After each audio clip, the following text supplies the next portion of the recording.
Thank you, everybody. That's so kind of you. And welcome back. So welcome to the SME Sustainable Enterprise panel, where we will discuss the SME community's recovery from the effects of the COVID-19 pandemic and transition toward a greener and more digital economy. We will debate how to continue to support the enterprise ecosystem in that process, and it will also discuss whether radical economic or public policy reform is required in order to meet our shared goals. We will do this with the help of our Sustainable Enterprise panel of experts and you, the delegates, both here in person and online. Those of you that attended last year's assembly online will remember our panel, who gave a brilliant analysis of the responses needed to be made by government and business to keep businesses alive and to create a sustainable enterprise ecosystem. So here's a graphic reminder of their insights and our conclusions. We will ask our experts to assess progress since last year, but before we do that, let's hear from Hubert Gams, the Deputy Director General of DG GROW, who will give the policy context for this session. Hubert.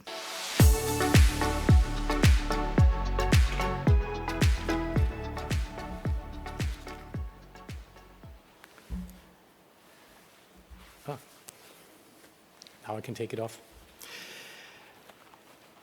Ladies and gentlemen, dear colleagues, we have just heard in the plenary session from Minister Počivalšek and Commissioner Breton what they, at the political level, intend for SMEs. We also heard the interesting intervention from Eurochamber's President Leitl, where the entrepreneurs stand. And if you had the chance to listen yesterday to Professor Lučka Kajfeš-Bogataj, then you will know from this eminent climate specialist how much there is to be done. But our entrepreneurs in Europe and elsewhere ask themselves how they should manage to move to more sustainable production, service provision, and distribution. And it is for us policymakers to provide the framework, and in that we need help. We need help from the real experts, which are you, the entrepreneurs. And also science, academia. And I'm therefore very grateful that 5 economists have agreed to join our Sustainable Enterprise panel to debate how to continue the support for the enterprise ecosystem in the process towards more sustainability. In Europe, as we know, the policymakers, we have to find a common solution among 27 member states. Now, this panel does not have to give us the final solution, which often has to take the form of a compromise. But I invite you, therefore, to discuss also bold solutions, radical economic and public policy reform that is required to meet our shared goals. We are running this session in a participatory way. So let's together go and think far, be open for new thoughts, and be inspired by the idea this panel will bring forward and tell us. Thank you. Hubert, thank you so much for this introduction. And this will be a panel where we really want your questions as well. So there will be time for Q&A, as well questions from everybody who's following us online. Do send them in. Okay, let's meet our guests, our speakers. They are online already, and I would like to greet Professor Friederike Welter. She's the head of the Institute für Mittelstandsforschung in Bonn, Germany. With us today, Professor Alfredo de Massis, a professor of entrepreneurship and family business and director of the Center for Family Business Management at the Free University of Bolzano in Italy. With us is Professor Uta Stephan, a professor of entrepreneurship at King's College in London, a trans-campus professor at the TU Dresden in Germany, and an honorary professor at Aston Business School and at the UCL at TU Dresden, and a fellow of the International Association of Applied Psychology. And please greet as well Professor Arnis Sauka, a professor and the director of the Center for Sustainable Business at Stockholm School of Economics in Riga, Latvia. He's a founding member as well of the IFEM Research Fellow Network in Bonn, Germany. So if you can hear me well, just a quick wave. I hope everybody is, yes, online and they can really hear as well. And Professor Welter, I would like to start with you. So what has shifted this past year since our last assembly, and what are the questions that are animating your work now? Thank you very much. Thank you for giving me the floor. What has shifted? What are the questions we study at the moment? Basically, what this pandemic has done and still is doing is reinforcing and speeding up the structural trends we see in SME development. And I just mentioned digitization. I just mentioned the need to become more rapid in kind of adapting the business and the business models. It has also highlights and continue to highlight further challenges for SMEs and particularly also for SME policies. We are focusing our research at the moment on the lessons learned from the pandemic. We all know that we are not yet out of the pandemic, and this still may take some time, but I think it's time to sit down and reflect a bit on what's been going on and what actually we can learn from that and take to give recommendations to SMEs and policymakers. So one of the issues is how to better prepare SMEs, how to better make use of their strengths, not their weaknesses, particularly their strengths for the challenges ahead. The climate change is a huge challenge and opportunity for SMEs. And then there is a question which is of high interest to us. What about post-pandemic? I hesitate a bit to call it post-pandemic enterprise policies and support. So let me briefly run you through 3 points, what we've learned through our research. First, the adaptiveness of many SMEs is really encouraging and astonishing. In Germany, for example, we already see increasing startup figures. We see low liquidation rates. I'm not talking insolvency, but liquidation rates. There may be a bit of slack and time lag, so we may see a slight increase in that, but we don't expect that. Resilience is a key here, and it's the interplay of environmental, for example, sectoral factors, personal factors, for example, the willingness of the entrepreneurs, and company-related factors, which makes it really difficult for SME policymakers, because that means that we actually, in the project, we came up with individual resilience profiles. The second issue is the digitization push, which is quite important also for the transition, the sustainable transition, and also to make SMEs competitive in the future. We see a real push in, especially also in smaller companies, which have recognized the high importance of digitization. 60% now compared to 40% 5 years ago say this is of high importance. There is a slight back turn here because we still have too many latecomers to digitization. We still have a large number of, especially the very small companies, 52% of those with under 50 employees actually are latecomers to digitization. And we also have a high number of first-time users, especially pronounced the smaller the company, not surprising because they may lack resources on all levels. However, digitization is required. It's an entry into more complex future technologies, like, for example, artificial intelligence, and it's also a requirement to kind of grapple with sustainable enterprise change. The third point, what we've learned from our research, SME support measures. Most government, especially also the German one, actually brought out a large number of support measures to sustain SMEs throughout the COVID pandemic. This is a double-edged sword, because in the short run and also in the medium run, it definitely saved companies, it definitely saved jobs and employment. But in the medium term, let's say longer term, it distorted competition, it blocked structural change. It, of course, also raised national debts, and that may be potentially restricting those public investments which are needed for a sustainable and green transition. So I'll leave it with that. I think we'll come back to some of the points throughout the discussion. Thank you very much. Definitely. Thank you so much, Professor Welter, for this introduction. And yes, we would like to have a discussion. There will be time for Q&A after this first round of debate. So please prepare your questions. Everybody online following us as well. Professor Damasis, it's time for you. So the same question. What are the main questions that are animating you at the moment, and what has shifted for you in the last year? Good morning, and thank you also from my side. Yes, I will try to complement some of the great points that have already been made by Frederick Welter by, advancing a few more thoughts and ideas based on my research.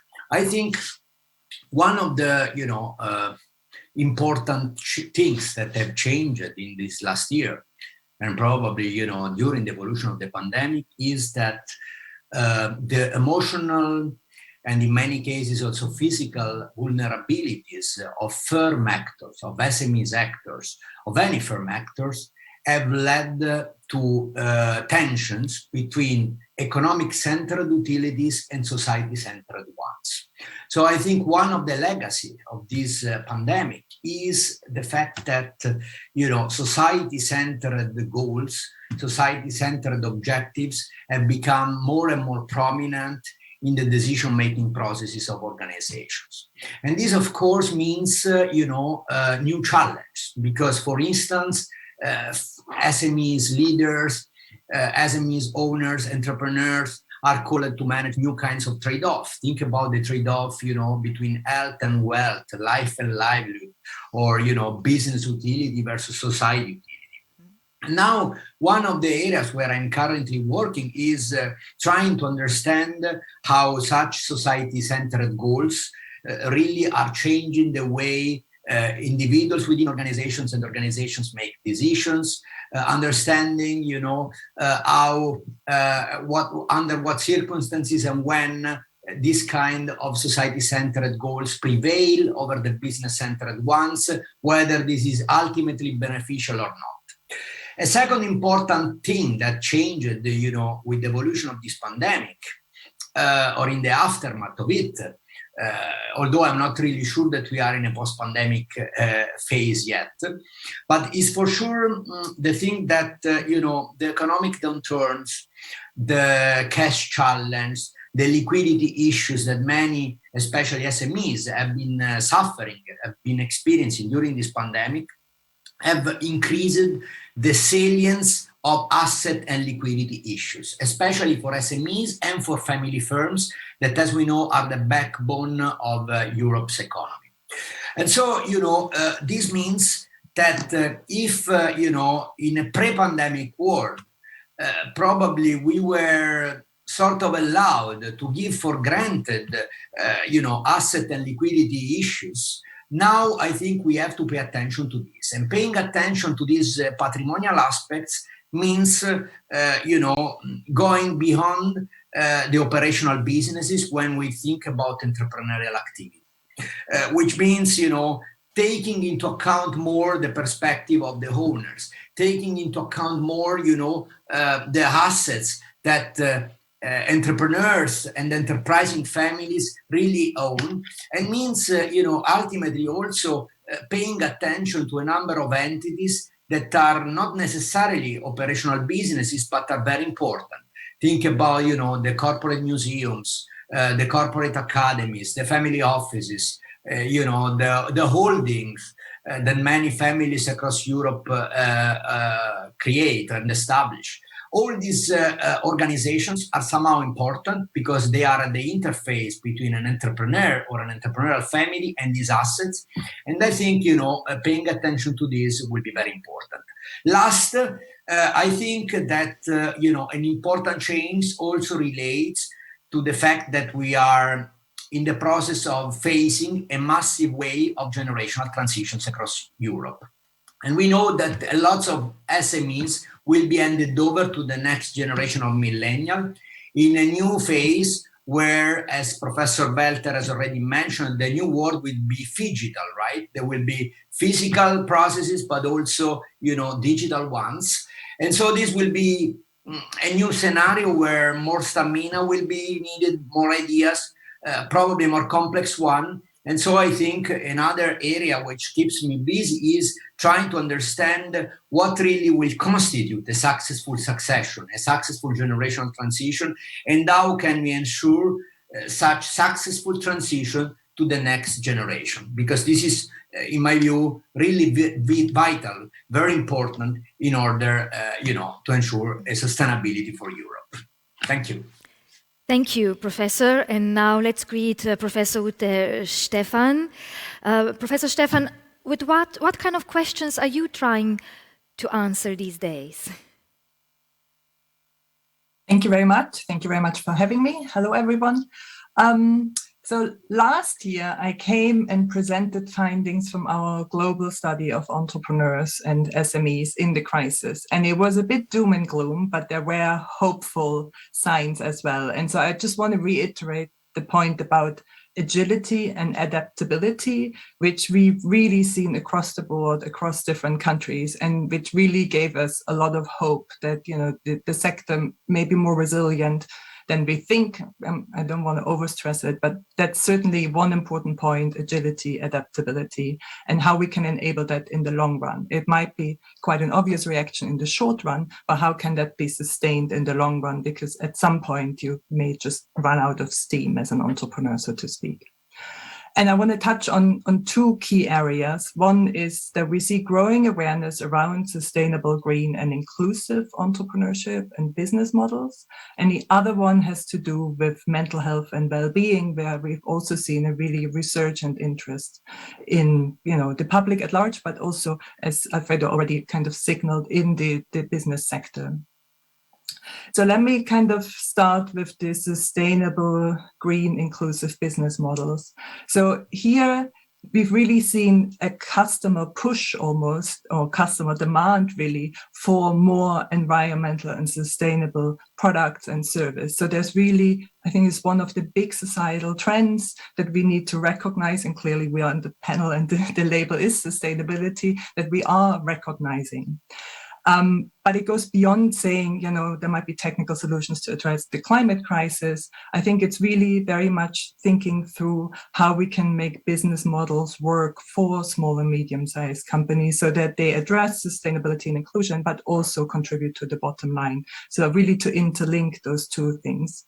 And I say that because our data show that there is much more potential for this than we actually see at the moment. And I think that partly has to do with how we depict entrepreneurship. So if we make maybe a little bit more room for alternative outcomes alongside financial outcomes, then I think we'll actually be much better able to leverage that potential. And we will also actually end up with a much more inclusive business sector, because what we see in data across different studies is really that inclusive business, sustainable business attracts, for instance, a much more gender balanced type of entrepreneur, or is also more inclusive in terms of minorities.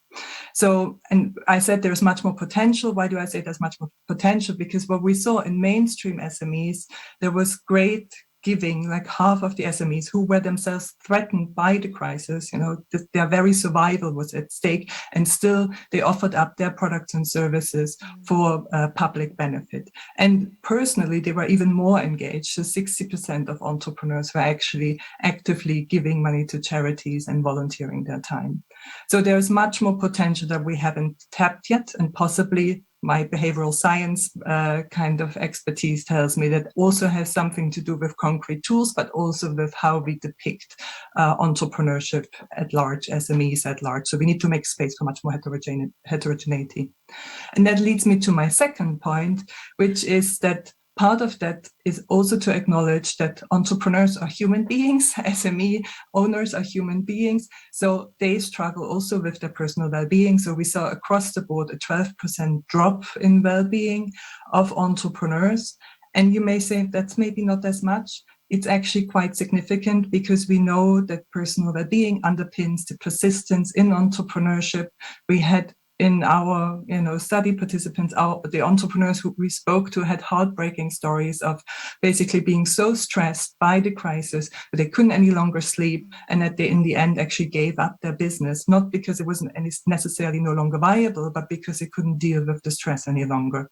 So how can we equip entrepreneurs and build tools to actually help them through phases like that, but also kind of set the base for helping them to look after their well-being and self-care, because that's often something that is not seen as a priority. But I think the pandemic has shown all of us that mental health is something that we need to cultivate and look after rather than just take for granted. And that's my last point. Well-being is really important for the business side, because if you're, let's say, just shortcut happy, you're much more likely to think long term. So you're much more likely to develop innovations that cater to sustainability, to inclusion, and so forth.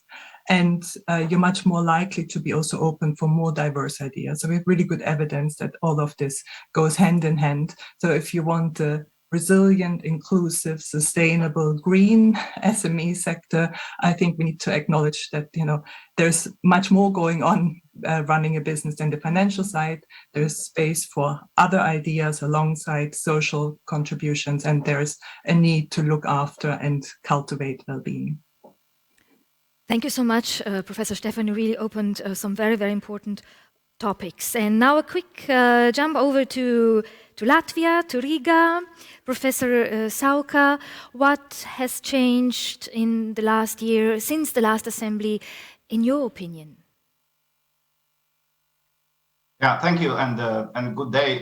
You probably remember that last year we devoted quite a lot of time discussing various policy initiatives on when it comes to how sustainable SMEs and ecosystem in general can be developed, and we will also devote, I hope, rather substantial time later in the second round of discussion to tackle this issue. But all the policy issues that we will discuss, they obviously require some funding. And if the governments do not have funds, obviously it is rather difficult to implement those policy initiatives, right? So here we are actually talking somewhat about the tax avoidance or the shadow economy, and this is something that I have been doing with a colleague of mine for several years. Just to know that it is very difficult to measure the actual size of the shadow economy, and our methodology is not, of course, the perfect one, and there is no perfect methodology, I would dare to say, but nevertheless we have developed a methodology that we have applied to the Baltic countries, and these are the results since 2009 when we measure the size of the shadow economy in the Baltics. If I could ask for the next slide, or can I switch it myself? Yeah. So I hope you can see the results. So basically, the two main conclusions here. The first conclusion is that it is not as bad in Latvia, at least, as it was during the previous crisis, when in 2008, when the big crisis in Latvia, but also in other parts of the Europe, influenced the shadow economy in Latvia, and it grew. And these are figures. Percentage of the GDP. So more than one third of the economy was in the shadows, which is of course problematic when you want to do anything, including developing the sustainable growth of the companies. But we also see the trend that in 2020, for instance, the shadow economy grew in Latvia, Lithuania, and Estonia, and we don't have the results for 21, but there are clear signs that the shadow economy will also grow in 2021 as a consequence of pandemic uncertainty and many other issues that we know that has affected the SMEs and also companies and economies in general during these couple of years. This wouldn't be a big problem, I would say. That is quite normal if the shadow economy grows. The challenge is that it did not decrease, at least substantially, in Latvia, but also in other two Baltic countries, according to our estimates, during the times where the economies were growing. So the point from which it is growing now, it's rather high, and that is why we are talking about 25%, for instance, in Latvia. So one quarter of all the economy is in the shadows. So why it is important? Now, for obvious reasons, in one way or another, it kind of mirrors the satisfaction of the companies, of the enterprises, but society in general, with what policy makers are doing, and basically we see some dissatisfaction with at least some of the activities that the governments and then the public sector is doing. And we talked about the inconsistency and speed of decision making and postponing versus solving problems. So for SMEs, for instance, many other issues during the previous roundtable already. Well, all this is clearly linked with the development of the sustainable enterprise system. And to conclude, on the right side, more right side, it could have been worse. We have applied the same methodology also to measure the shadow economy in other countries such as Russia and Ukraine. And you could see that the numbers are way higher in those countries. But countries like Latvia, Lithuania, and Estonia, we are more looking towards development of Sweden, Denmark, probably not Russia and Ukraine. So that is not very sort of still So I think I will stop here. Thank you, Professor Sauka. So that completes the first round of our presentation, and we have questions coming in from our audience. Professor Welter, there's a viewer online asking, what has led to the rapid increase in startups in the last 18 months, and is it sustainable? I wouldn't call it a rapid increase, but it's an increase because also we expected that we would see a downturn, which was much more pronounced, and it hasn't been. What has led to that? I think it has a lot to do with that entrepreneurs, after the first shock, kind of bounced back. And that's at least, and that ties in with what Uta's been talking about, the resilience and the ways that actually your personal satisfaction plays into the business as well. So when we talk to entrepreneurs, and I've talked to a number of entrepreneurs over the past 2 years throughout the pandemic, you get basically two mindsets. One is this, okay, I don't know how to go on. Can I do this? And the other one is, okay, I'm going to start up another business because I see some opportunities here. Whether that is sustainable, yes, I do think so. Some of the issues where we see big rapid startups rates are not sustainable. I'm now talking about the startups in health services, for example. German policies just changed again. I saw the test center across the street of my apartment opening up again this morning. They'd been closed for the past months, but these things are not sustainable. So but I also like that because it's people picking up opportunities, getting accredited, etc., etc. Yes, I do think some of that is sustainable. And what is more encouraging is that we have a base rate of people starting up businesses. Yeah. Thank you, Professor Welter. Do we have a question from my audience here in the room? The gentleman over there. We will just get you a microphone. And while we prepare the question, Professor Stefan, you said, yes, entrepreneurs are as well human beings. Many more women gave up their jobs or reduced their work hours during the pandemic than men. Is this change a lasting one? This is a question from one of our viewers online. Yeah, that's an excellent question. And I would be very happy to say, no, it's not a lasting change, but I'm not sure we can actually confidently say that because, there is also kind of a path dependency. Once you, you reduce your hours and once you kind of have to rely on home working and you can't be as flexible to go back into the office, you're losing out on the random chats, on the networking, on the the ideas. So I think this is a real danger that we need to be very mindful of, that we're not creating an exclusive recovery by not bringing in women along, and actually also being mindful. I mean, a lot of this has to do with childcare provision, which obviously is very different across countries, much more flexible in some countries than in others.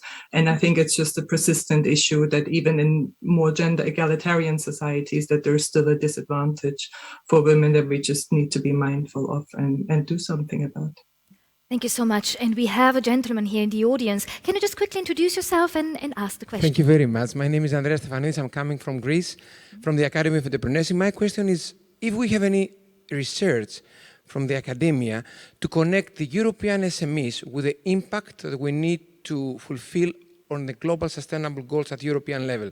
Because in Europe, we have a pioneer role with the Green Deal and farm-to-fork strategy. So it is important to inspire European SMEs with global sustainable goals, so the products and the services to be adapted to a more sustainable future. Thank you very much. Who would you like to answer this question? Any of the professors that they have something concrete. Yes. Professor Sauka, maybe a question for you.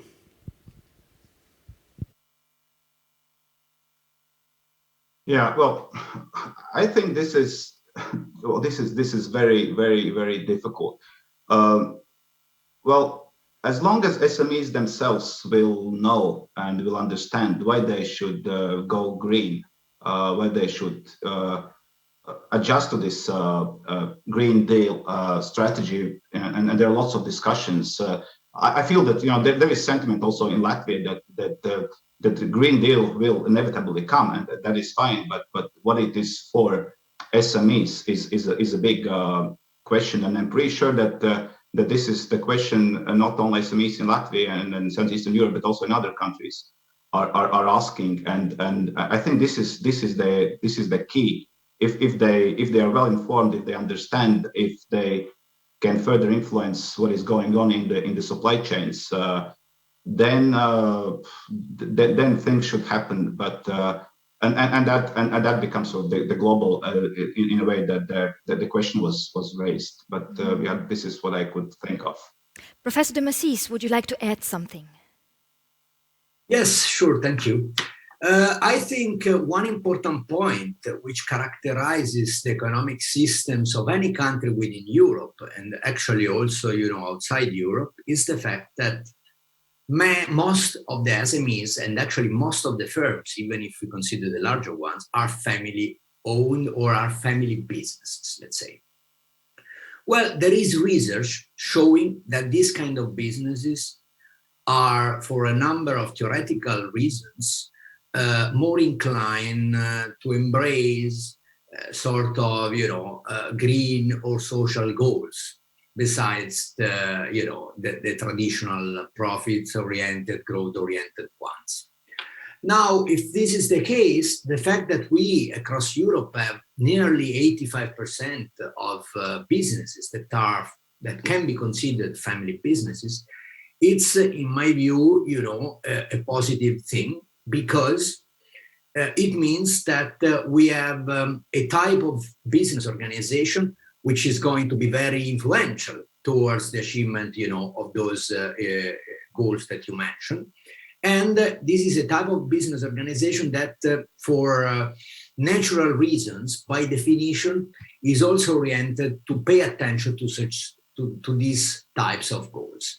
So I think, to the best of my knowledge, there is research showing that there is an association between being a family business and having, for instance, a green-oriented or social-oriented agenda. Now, of course, we know that, we are not, that we need to work harder. What I'm trying to say is that on the one hand, there is probably this willingness to pursue this goal and to, reach in a reasonable time, the objectives of that agenda. At the same time, if I look besides the willingness and the abilities of these companies, probably it's there that we need more support from policymakers and more generally from the whole ecosystems of actors from academia, policymakers, and different types of actors that can play a role to make this cultural change, more effective and real. Thank you, Professor De Masi. Thank you for this question from Greece. I'm afraid we have to move on to the second round of this debate regarding our time. So, same speakers, different questions. What are your three main trends and/or policy recommendations towards a sustainable enterprise ecosystem? And back over to you, Professor Welter. Thank you very much. I take trends and policy recommendations together in my 3 points. So my first point is innovativeness or competitiveness of SMEs. And I would like to support what Ute Stefan said, that we need to go for diversity and heterogeneity here. So when innovativeness, don't just consider that in terms of R&D, but in a rather broad understanding of what is innovative. When it comes to the sustainable and green transition, what we see from a recent study of German manufacturing sector, and which is really, really encouraging, that these enterprises see themselves as role models with regard to the sustainable transformation. And they also show a higher tendency, especially the Mittelstand, the family business, compared to the non-family businesses, to implement sustainable innovations or green innovations, especially when it comes to process innovations. Just to run a figure by you, approximately 60% of the German manufacturing companies we interviewed are convinced that they can be role models. But this is not just their willingness or their attitude, it also transforms into behavior already. And I think this is encouraging. This is something policymakers actually need to support and could support, because throughout the pandemic, the financial resources also have dried up, which means that many SMEs investments have been postponed or have been kind of saying, okay, we don't need these investments just now. So the task for policymakers here, in my first point, there's one precondition: move away, at least partly, from this pandemic mode, actually issuing more and more rapid support measures aimed at stability, towards aiming the policies at fostering innovativeness, competitiveness of SMEs, keeping into mind that this is a very heterogeneous sector. There is a caveat here I want to mention. This requires a policy mindset and a public mindset that also let go of companies which actually cannot survive in the long run, or which are also maybe not willing to adapt. I know this is difficult to say, it's an economist talking here. So the recommendation may be actually enable SMEs to invest again. So that means facilitate access to finance for SMEs to stem, so that they could stem investments in new technologies, and in those technologies or in those processes, they need to cope with a greening economy and climate change. My second and third point are related. They are related to SME policies.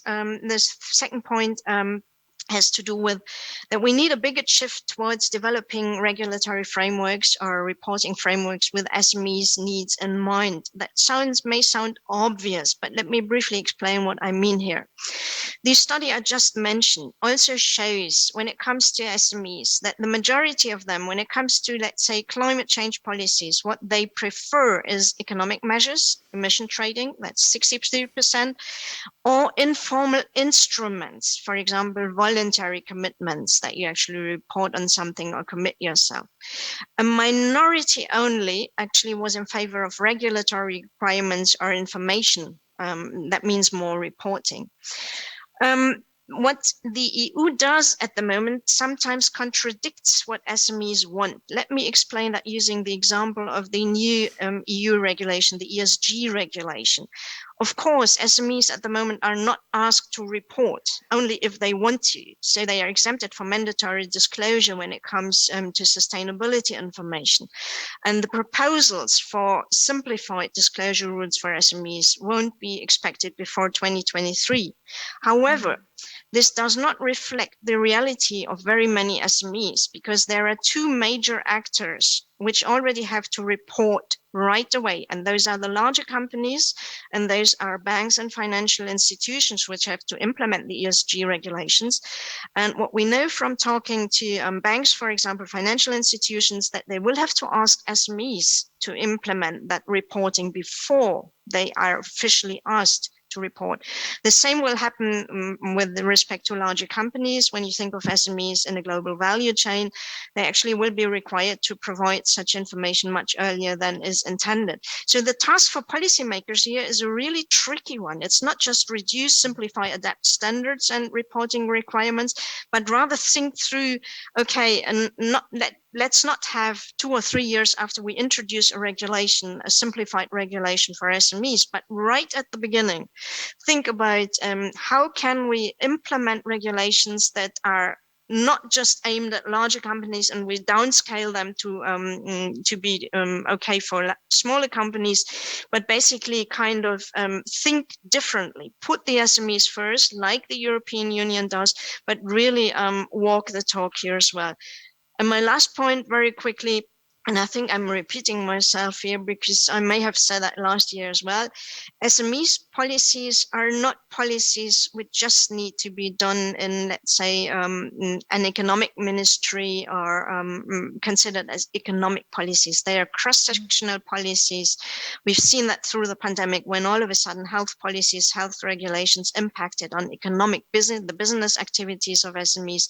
And I think that is something which needs to be taken into account, especially now when we're thinking of greening, of sustainability, of different environmental policies. Let me leave it at that. Thank you. Thank you, Professor. And now over to you, Professor de Massis. Thank you. I've also go ahead. Please, what are your three main trends, or which recommendations would you point out? Thank you. I've also put together the trends with the recommendation, and I will be centering my arguments around 3 points. Well, a first important point is that I think, there is a need to really favor the establishment of values around work, of new values in many cases around work. What does it mean? It means that in this particular context, Corona context, it will be particularly important, for instance, to favor the establishment of purpose-driven organization. I mean, purpose and value. Purpose, which is, by the way, the reasons why an organization is created and exists, its meaning and direction, and the values of an entrepreneur and or of an organization can be key mechanism to transform the emotional reactions experienced in the last few years, into a propelling force for innovation. And so I think it will become more and more important to pay attention to this, to pay attention to such purpose, and also to conceptualize, to consider that, organizations, entrepreneurial activities, entrepreneurial initiatives have also social-emotional goals besides the financial ones. So moving away from the consideration of only financial goals for organization is one important thing. A second important recommendation, in my view, refers to favoring a more holistic understanding of value creation. I mean, value creation, which is, of course, is related to the previous point, but is different because value creation really goes beyond the operational businesses.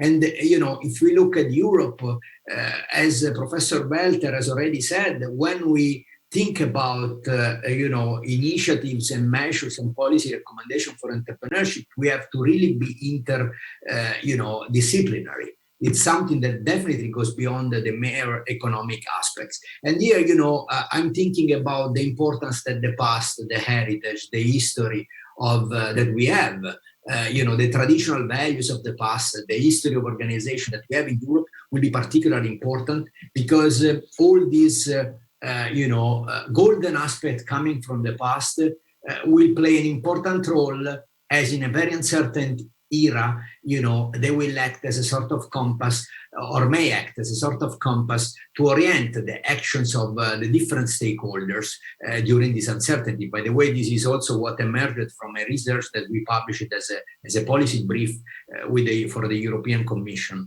recently. Lastly, I think that the third important aspect refers to, again, considering that sustainability also means, as I said, being able to ensure generational transitions. And here, I think that, we have to consider that millennials, the millennial generation, is very different from the previous one. So we need policies that can give to them the right opportunities, to take over their businesses or to start their own ones. And also, as already has been mentioned before, we have also to consider that the future is a sort of blend between traditional physical, business model and new digital ones. And in this, new phygital world, again, there is a need to design policies that, for instance, might help organizations to reconsider and redesign their working processes so as to allow this coexistence of physical and digital aspects. That we need policies that allow the next generation to express itself, its enthusiasm when it comes to digital technologies, but at the same time also allow the previous generation to let this happen, which means creating the conditions for reassuring them that the risks can be somehow limited.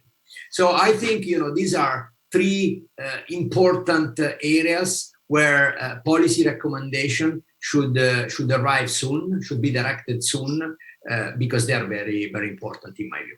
Thank you. And same questions for you, Professor Stefan. Thank you very much. Yeah, I think both Alfredo and Federica said so many valuable things, so it's difficult to add, but let me try. So I think my overarching message is to reinforce that we really, and this is hard to do, but I think we all need to work towards this, that we really change stereotypes about entrepreneurship and SMEs, because if we don't do that, we are not considering some really potentially useful levers of how we can enhance entrepreneurship, of how we can make it more inclusive and diverse.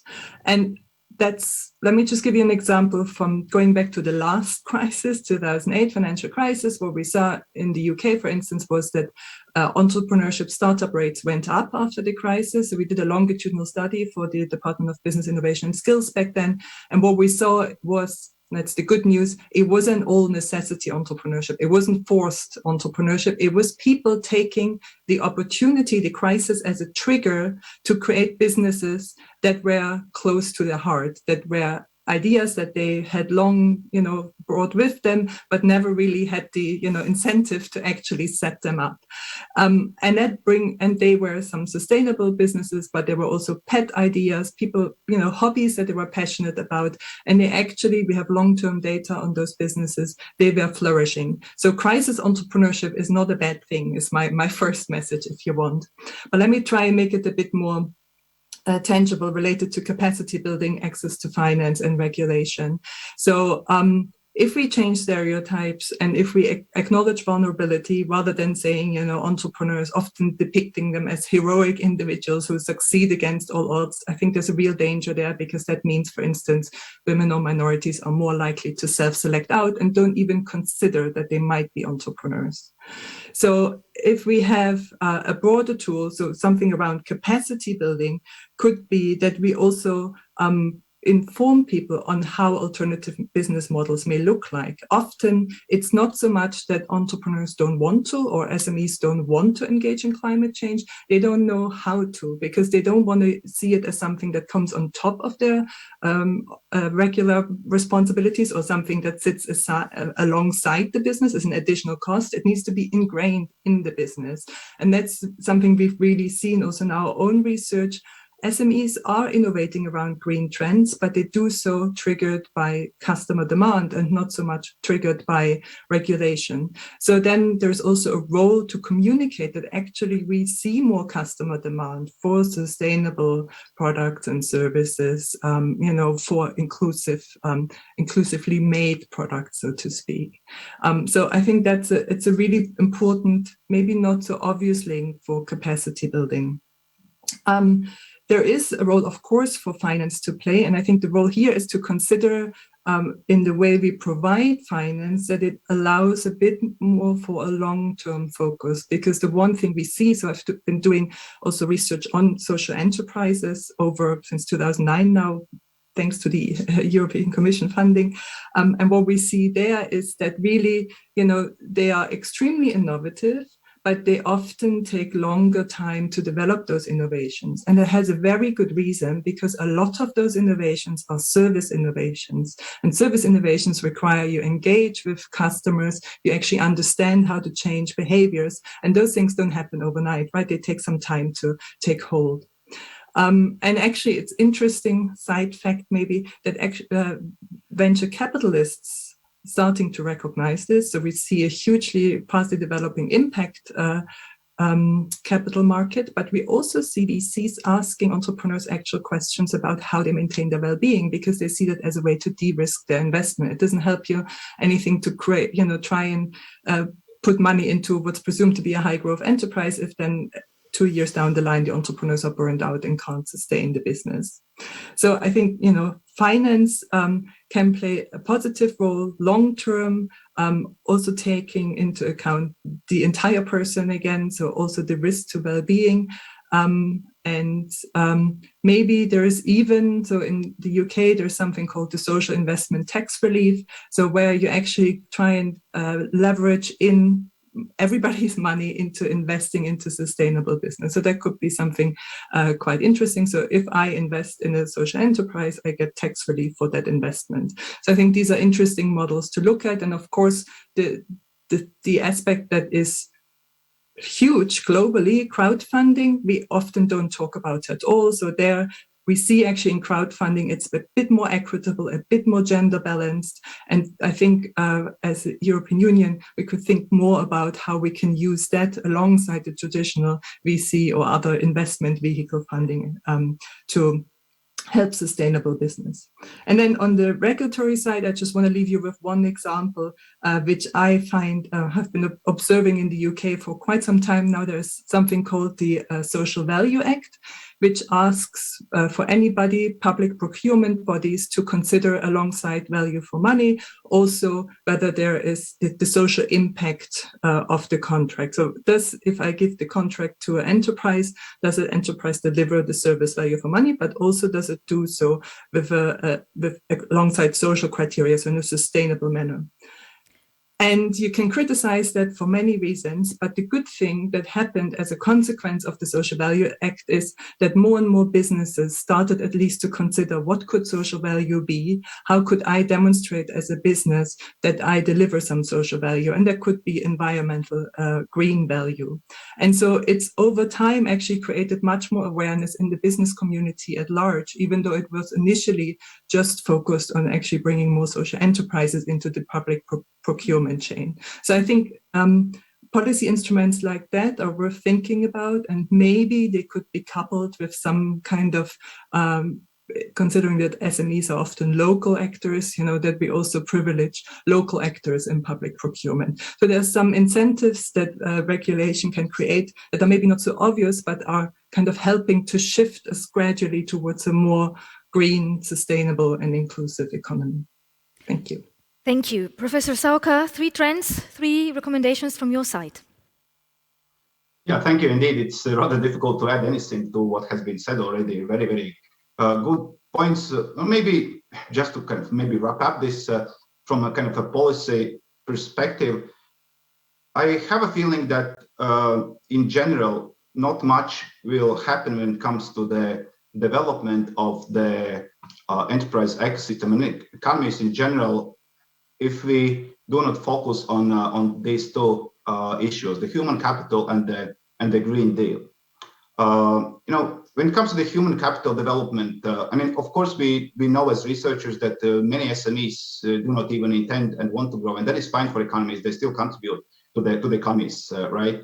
But on the other hand, we also know that small countries such as Latvia, but also European Union versus the other regions of the world cannot really compete much longer with a cheap labor or with no value-added products without innovativeness, productivity, and these are things that come with the development of the human capital, obviously, right? And the situation that we are in, at least many countries in the European Union are in, are kind of reflected in the following two slides. So here we see the gross domestic spending on R&D, and countries such as the place I come from is more to the left side. Sweden is the frontier here, but we see many countries that could add to this, thus adding also to the productivity of the SMEs and then economies in general. And I'm pretty sure that if we would correlate this slide with the slide of the vaccinated against the COVID-19, it would look rather similar in terms of country distribution. So another implication. And this is another slide, the number of researchers in various European Union countries, right? So again, I think it kind of shows the direction that the policy makers might look, at least in Central Eastern Europe, and that would be of benefit to the European Union in general. We are talking about the sort of the impact of the weakest link usually in these situations, and we see where the weakest link, unfortunately, is. So that is one thing. The second thing, the Green Deal. Well, I think Ute already said everything very nicely about the importance of the SMEs themselves to know why they are doing this, what is the sort of the benefit for them also to do this, to involve in the Green Deal, and here, as I already mentioned before, some more information would be needed in a way that also entrepreneurs would understand. It's after all the rational choice which entrepreneurs quite usually follow. It would also be good to avoid situations when the owner of SME from countries such as Latvia go to the sort of the developed industrial country and sees that there is nothing that captains their minds the Green Deal strategy. So the walk the talk is also important here. And finally, well, I think it's quite inevitable that these will be the policy makers or the private the public sector that will very much be responsible for implementing, or at least coordinating of the implementation of the Green Deal in the European Union countries and in the European Union in general. And in this slide, at least from the place I'm located, we see that again, and I would dare to say this, that the policy makers would need to learn to work more entrepreneurial themselves. They would need to work to make faster decision making, to also to rely much more on the expertise of the experts, which has not been the case always with the COVID-19 situation in Latvia, at least, and as far as I know, also in other countries. And here again, we come back to the development of human capital, not only talking about companies, entrepreneurs, and people in general, but also the policymakers themselves. Because otherwise, we've seen quite a lot, and it's not just about the entrepreneur ecosystem or the Green Deal. It's about all the sort of reforms or developments we are talking about that should be implemented on a complex sort of level. We're talking about the healthcare sector development, we're talking about the education and science development, and many other sectors that needs development in all countries in the European Union, just depending on sort of the stage where they are. So we're seeing quite often that these are not the good ideas. Advice from European Commission or advice from the panels like this or advice from anyone else, but this is the This is the ability of the people who are actually implementing these issues to implement them or not. So this is where we return to the necessity of development of the human capital also on the policy makers level. Yeah, thanks. Thank you so much, Professor. Unfortunately, we ran out of time for all the questions, but Professor Stefan, I have a quick question for you, and we really have to be very quick answering it. It's a question from Morana Plejic from the Zagreb Stock Exchange, sent in online, and she's asking, it seems that millennials knew something we did not expect, like short-term outsourcing contracts, remote work, more flexible structures. If we persist on old-fashioned structures, will we have a serious problem with human resources in the future? Yes, I think we will. So yeah, that's the short answer. I think it is a very good point, and I think Alfredo also talked really about this generational change. We do know that, you know, the millennials, but even also the generation after that, they have different ideas about how work and life align, about how to work, and we need to take that serious. And the good side of that is it aligns with societal trends towards a green, inclusive, sustainable economy. Thank you so much for your answer. Is there another question from the audience? Maybe here in the room? Yes, we have a lady, very quickly. Yes, thank you. Thank you for the great panel. So my question goes to Professor Demasis. I'm coming from North Macedonia and I'm representing family business. And my question is regarding sustainability, focusing on family businesses. Because I have practical case. We are in 3 types of transitions right now. We are in a transition from first to second generation of the company, which I'm representing the second generation. There is another transition where the company is slowly transiting from SME to big company. And the third transition that is supposed to happen is sustainability. And before we did the digitalization. My question is that we have these 3 transitions going on the same period of time, and we still need to compete to stay competitive on the global market, competing with big corporations. And this part of sustainability is seeking not just effort and time, but financial resources and human resources. And when we put it on paper, it looks very easy as an isolated case. But when we go to practice, it's becoming a chaos in a way. So one thing is that we need to keep the finance. And of course, it's a private company. We have employees that they need to get their salary each month. And the other thing is that sustainability seek for investment, and we still need to stay competitive with prices. So what is your advice? Thank you. That's a very, very concrete case. Thank you for this question. Professor Demasis. Thank you. Of course, you know, this complexity is not unusual. I mean, experiencing 3 types of transitions like the one you mentioned, dimensional, you know, generational, and, you know, let's say sustainable one, is not uncommon, especially now.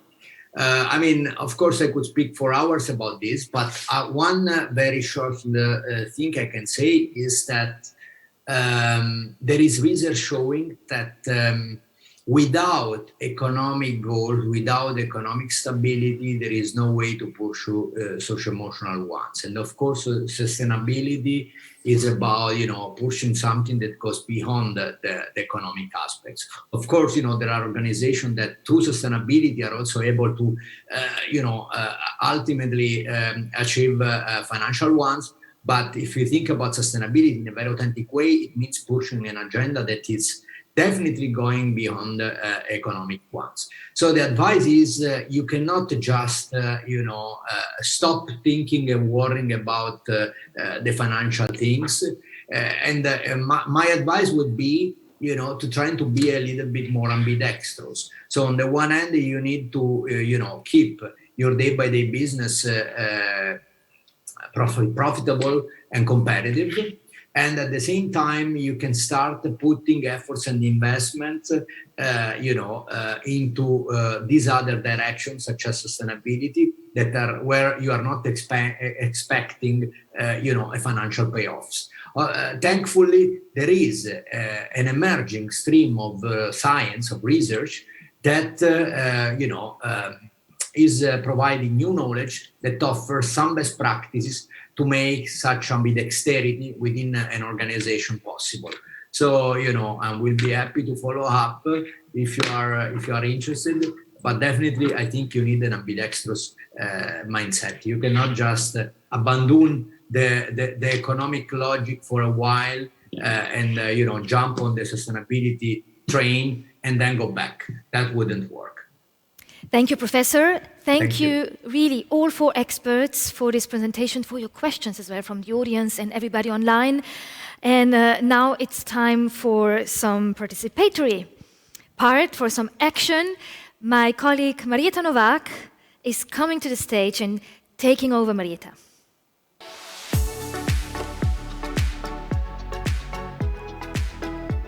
Yeah, thank you, Moita. And with me hosting this part where we will be even more looking for your ideas, your recommendations, so people who are here in the room and online.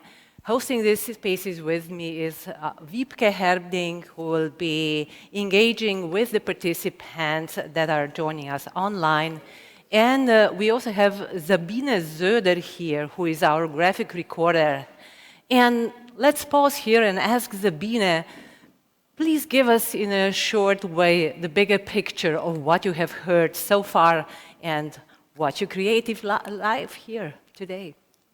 Thank you, Marietta. And just an overview, and everybody will get this and can zoom in. So I connected it to what we have seen and elaborated, the panel has elaborated last year.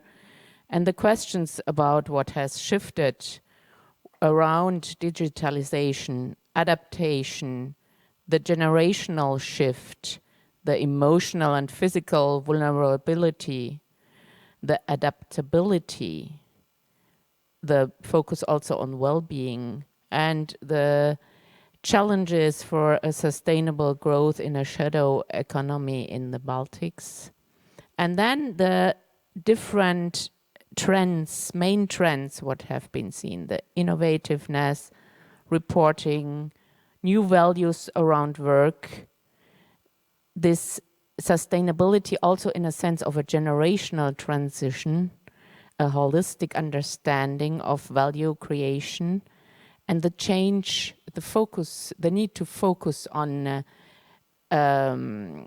the change on stereotypes and social values, and the development of human capital. I think they are all connected together, and I'm looking forward to see what you will all develop now. Thank you, Sabine. And now over to you. So as we have heard in the morning, we heard policymakers, we heard business owners. We have quite a large ecosystem here. Also academics, innovators, incubators, business associations. So this is now a good opportunity to connect with each other, both here in the room and online. And what we would like to hear from you is, we have been speaking about sustainability a lot, but so what is it that prevents you from moving faster towards a sustainable economy in which businesses not just survive, but thrive? So what is it from your context? What could you tell us? And please also, when doing so, think beyond just the financial aspects, more broadly and more deeply. And the way we are going to do this is, first, these are invitations for the online participants who will need to do one more step. And I invite you from the platform to click on the link to the bottom left to join the breakout. And from there on, there will be Wiebke Herding hosting you, telling you what, how to connect and how to contribute. For those of you who are here, let's just find some interesting people to talk with. I would suggest you just turn around, find 2 or 3 more people, keep the social distancing, but you know, in the usual business way, find new interesting people, connections, ideas, and just spend something like a good 5 minutes exchanging ideas on what are the issues that prevent you from going faster towards a sustainable economy, something that you would like also the policymaker, of course, to hear, and other stakeholders who are in the room. After 5 minutes, I will let you know how we are going to include contributions from both spaces. But now let's go to a little bit of self-organization. So, you know, make sure you find somebody you are near, introduce yourself, just briefly tell what your background is, and then start gathering ideas. And I'll give you about 5 minutes for this. So, your time for action, maybe you might move a little bit, chair closer, look for companions at your back, in front of you, left, right. And we'd really love to then, in 5 minutes, hear from you.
one more minute. So would be good to hear from as many small conversations as possible in this effective and shareable way.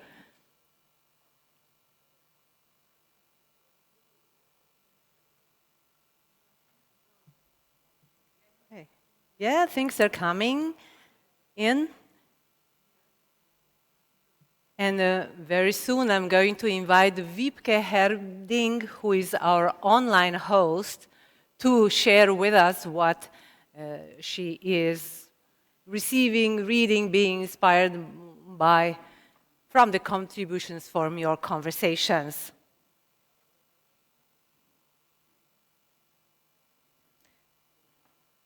Wiebke, are you ready? And please let's bring in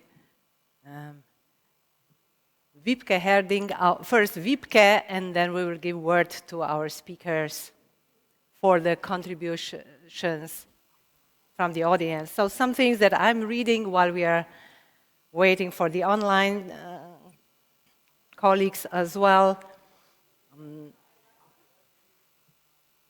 Marietta, I'm here.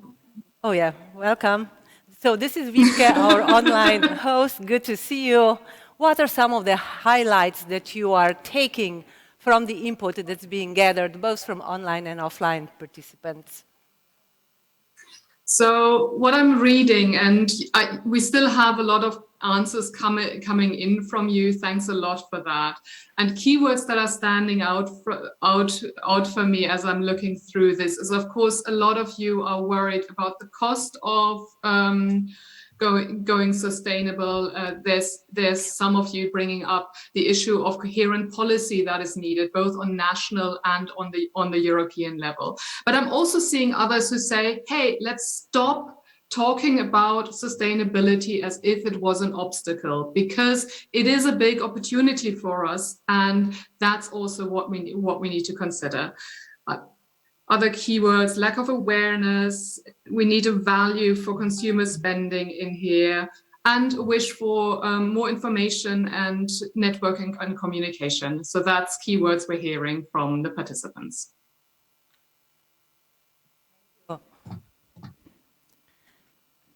Thank you, Wiebke. And now we would love to hear from our academics, like just in a 1 minute, when you are hearing this from the participants, what is your key takeaway for yourself?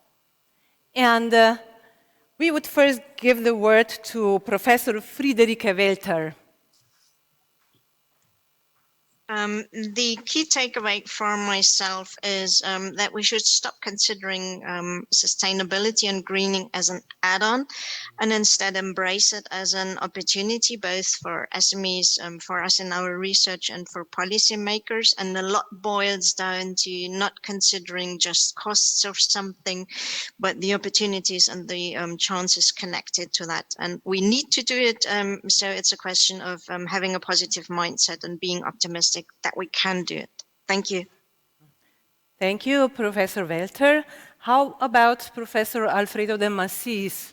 So what is for you like one takeaway for yourself from this session? Thank you. My takeaway is about the need to reconsider the notion of success in sustainability. What I'm saying is that we are still too much anchored to a notion of success where we still look at, economic and financial benefits, or benefits, just benefits. Whereas I think sustainability, it's much more than that. And also is about mindsets. And particularly in Europe, we need to overcome the gerontocratic mindset that too often, leads to a limited attention to the next generation. And this is bad for sustainability because the next gen oftentimes is typically the gen of those who are really pushing toward that. Thank you. And Professor Ute Stephan, for you, key takeaway? So thank you very much. So very much similar to what my previous speakers said. So considering sustainability as an opportunity for the competitiveness and future-proofing your business, because it's something that your future workforce demands. If you don't already employ millennials, there's a good chance you will soon. And it's also who you sell to in terms of customers. So see it as an opportunity to drive competitive advantage in the long term. Thank you. And Professor Arni Sauka, your own takeaway from the session? Yeah, thank you. Well, I think when it comes to sustainability and going green, there are two key issues, at least in my view, motivation and knowledge. When it comes to motivation, first we should clearly know why we are doing this and how it will affect us. When it comes to the knowledge, we should realize that sustainability and Green Deal as such has many angles, and these are skills and knowledge that has not been really studied at universities, schools, so experts are needed to implement this. Thank you. And okay, now we got the results from your contributions that you can all follow and see on the screens. And Wiebke has already guided us through the main key highlights, and here you can also see for yourself what has come in. So thank you very much for that contribution, both to you who have been with us here in the hall and to your colleagues around the world who are joining us online. So these are the issues that you have mentioned. And let's just keep it rolling for a few more moments so that we can appreciate them. And after which we will give word also again to Sabine for a bit more of a visual takeaway from this session.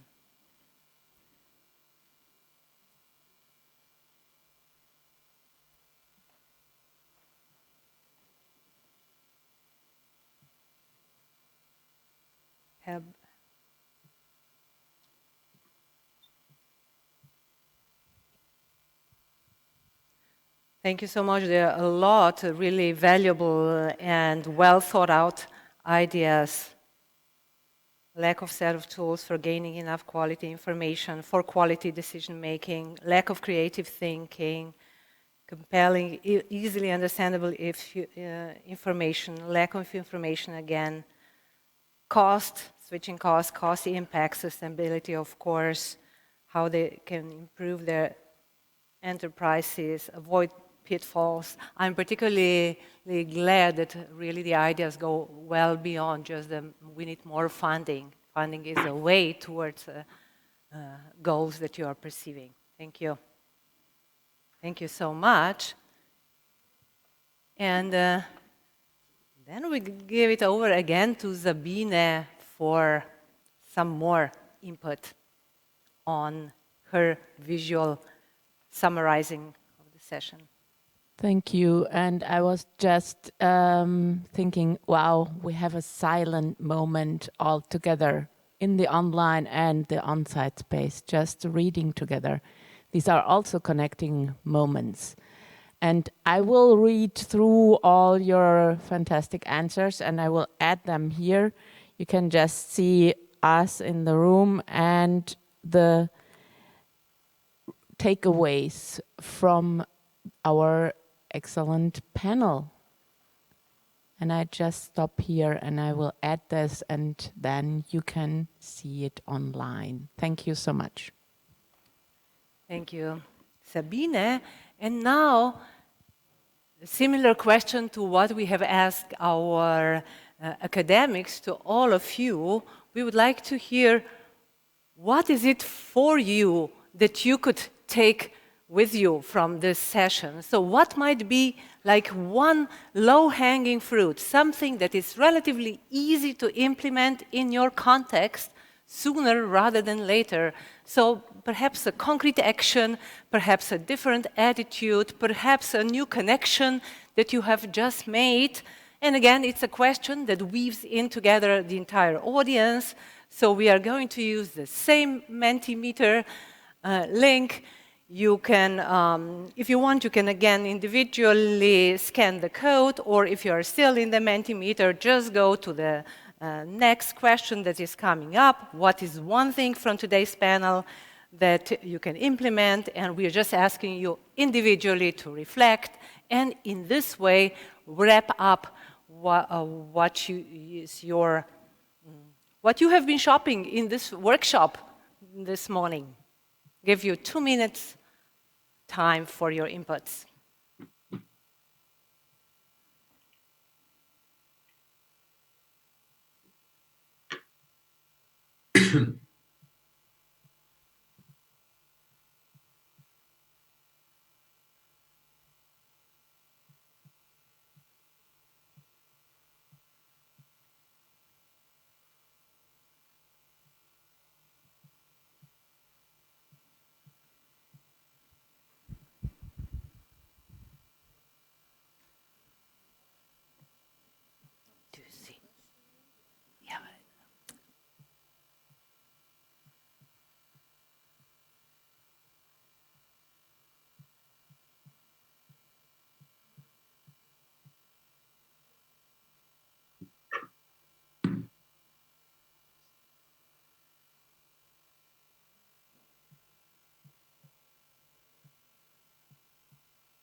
Seconds more to finish your contributions, and then we will again have a look at them, and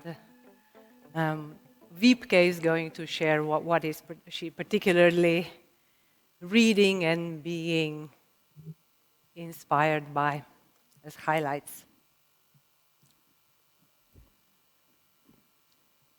So let us see the answers on the screen as well as they have been coming. And yeah, there are a few more. You might need to refresh the screen in order to see everything fresh. Okay, here we are, and over to you, Wiebke. Excellent. Let me just read a few to you, because I thought these were really inspiring, and also come back to how we can overcome some of these obstacles that we've identified. It's education on sustainability. We can do it together. It's informing others about the information we receive. I've understood well-being is the key for long-term sustainability. We need to revisit operations and processes in our business to see where the opportunities lie and overcome these challenges. The importance of having a resilience plan. We need to share knowledge on effective approaches to help SMEs. We need to speak more often about sustainability and exchange thoughts and good practices. And of course, we need a distribution of funds for SMEs through alternative channels so that we can have multiplying results for more people. And we can use resources from our region, new business niches, transparency, and new value chains. And there's a few more coming in. Thanks to all of you for those. Thank you, Wiebke. And perhaps if the screen is again refreshed, then we might see together. Otherwise, there will be a link also in the app where you will be able to follow all the results. So at this point, we are going to start wrapping up the session. And thank you very much, first of all, to all the academics who have shared really a lot of the trends and bringing up also these soft factors of which we are often not really speaking. The vulnerability, the mental effects of COVID, but also the opportunities that crisis opens up and induces people to perhaps take up something that before was only their faraway dream on the side. And also thank you to all of you who have contributed your insights. This has been a policy workshop, so recommendations from different agent players in the field will be fed into the outcomes of this assembly, and really very good to hear from a variety of perspectives. And thank you also to everyone who's been here working behind the scenes, and to Wiebke and Sabine. And with this, I'm giving the word and inviting on the stage again Mojca Maves, who is going to weave us into the rest of the day. So what's coming, and yeah, over to you, Mojca. Thank you, Marietta. You're so quick and efficient. Well done. And thank you, everybody who took place in the session as well, our academics and everybody participating. So I'm sure you all agree that this was really a stimulating session, and I will see you again at 1 p.m. after the networking lunch, when I'll be talking to entrepreneurs who have succeeded against all odds in times of COVID and who are preparing for sustainable and digital recovery in the Stories of Success 1 Year On session. So, by the way, during the break, do look out for some SME Assembly roving reporters. We have one lovely lady, and she's very interested to get your views on camera. Bye for now. Enjoy your lunch.